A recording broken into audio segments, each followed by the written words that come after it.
रायगढ़ जिला बासिंदा स्वार्थ पई विधानसभा सरकार व कारखाना कर्तृपक्ष उद्देश्य निज दाबी उपस्थापन कले। योग्यता अनुसार स्थानीय शिक्षित युवक व युवती को कल कारखाना मानकरे नियुक्ति दिया जाऊ।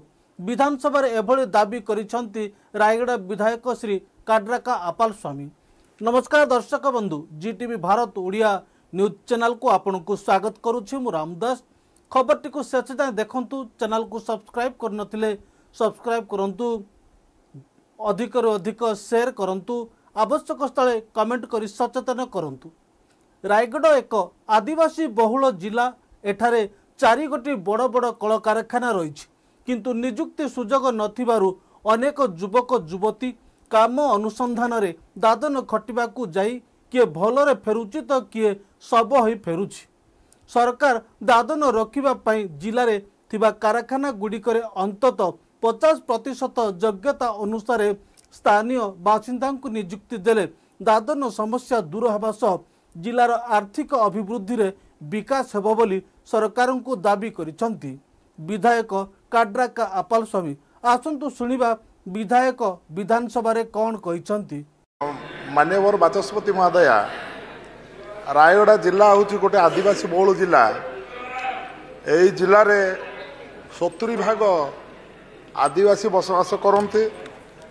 प्राय 7% चाष उपर निर्भर करते एवं जेतिकी शिक्षित युवती युवक अच्छे काम धंदा केरल, आंध्र एवं तमिलनाडु जाई किए तो भलरे फेरुची तो किए सब ही फेरुची।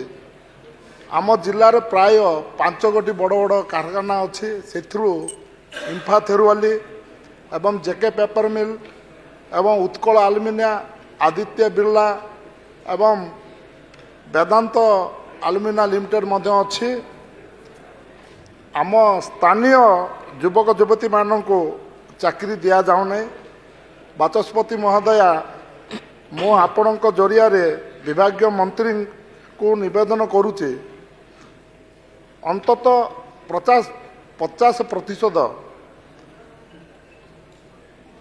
योग्यता अनुसार स्थानीय युवक युवती को